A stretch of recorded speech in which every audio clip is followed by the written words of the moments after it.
नमस्कार मंडळी, चला आज मस्त झटपट क्रिस्पी कुरकुरीत कोबी मंचुरियन बनवूया।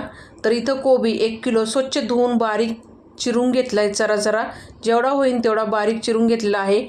एका भांड्यामध्ये काढून त्यामध्ये अद्रक लसूणची पेस्ट, मिरचीचा ठेचा, green chilli sauce, soya sauce, थोडासा चुटकीभर फूड कलर टाकलेला आहे। आता मीठ ह्याच्यामध्येच टाकलं होतं, मिक्स करून घेतलं। 1 वाटी मैदा, अर्धी वाटी कॉर्नफ्लोअर टाकलं आणि मिक्स करून घेतलं। गरजेनुसार पाणी वापरून ना मस्त असं बॅटर तयार करून घेतलं। इथं आपलं बॅटर तयार झालेलं आहे।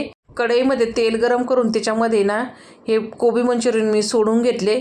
जसे हवेत तसे तुम्हाला गोल हवे तर गोल करून सोडू शकता किंवा तुम्ही असे भाज्यासारखे पण तोडू शकता।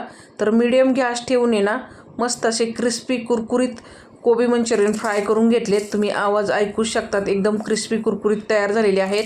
तर शेजवान चटणीबरोबर मी मुलींना खायला दिली होती। चला तर भेटूया पुढच्या व्हिडिओमध्ये। धन्यवाद।